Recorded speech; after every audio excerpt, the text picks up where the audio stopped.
महानूर ज़ैन की मां को साफ साफ बता देती है कि वो कल सुबह यहाँ से चली जाएगी। महानूर जब अपने पोर्शन में आती है तो महानूर की मां उससे कहती है, बेटा जाओ जाकर कपड़े बदल लो, पता नहीं उन जालिमों ने मेरी फूल जैसी बच्ची पर इतना जुल्म क्यों किया। महानूर कपड़े बदल कर आती है तो वो अपनी माँ की गोद में सर रख कर लेट जाती है और कहती है, अम्मी अब हम यहाँ पर नहीं रुकेंगे। जिस पर आसिया कहती है, महानूर बेटा हम कहाँ जाएंगे, इस पूरे शहर में हमें इस घर के अलावा तो किसी का पता नहीं।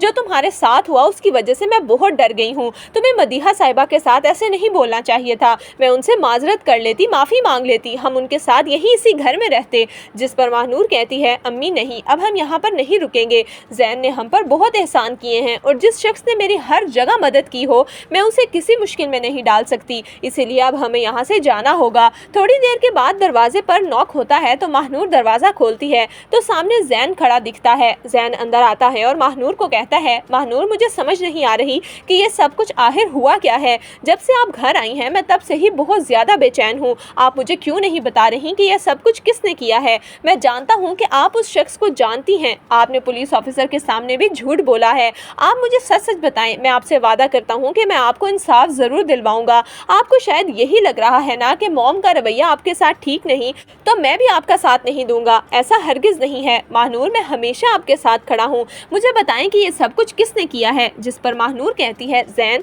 आप एक ही बात बार बार क्यों कर रहे हैं। मैंने आपको बता दिया है कि मैं उस शख्स को नहीं जानती जिसने मेरे साथ ये सब कुछ किया, लेकिन मैं आपको ये बता दूं कि कल हम यहाँ से चले जाएंगे। मैं आपको मजीद किसी मुसीबत में नहीं डाल सकती। जिस पर ज़ैन कहता है, महानूर अभी आपके साथ इतना बड़ा हादसा हुआ है, आप अपनी माँ को लेकर कहाँ जाएंगी। जिस पर महानूर कहती है, ज़ैन मैं कहीं भी चली जाऊंगी लेकिन अब मैं यहाँ पर नहीं रुकूंगी। आप प्लीज़ यहाँ से चले जाएं। अगर किसी ने देख लिया तो फिर मेरे किरदार पर बातें बनाई जाएंगी। ज़ैन खामोशी से वहाँ से चला जाता है। दूसरी तरफ महविश को बहुत ज़्यादा परेशानी हो रही है कि कहीं महानूर ने उसका नाम तो नहीं ले लिया, इसीलिए वो डरते डरते ज़ैन को कॉल करती है और कहती है, ज़ैन मुझे पता चला है कि महानूर घर आ गई है। जिस पर ज़ैन कहता है, हाँ महविश महानूर आ गई है। महविश कहती है कि उसे किसने अगवा किया, उसने कुछ बताया। ज़ैन परेशानी से कहता है, नहीं महविश यही तो मुझे समझ नहीं आ रही कि आखिर महानूर किसी का नाम क्यों नहीं ले रही। मुझे इस बात का यकीन है कि जिसने उसे अगवा किया है महानूर उसको जानती है, लेकिन महानूर हमें नहीं बताना चाह रही।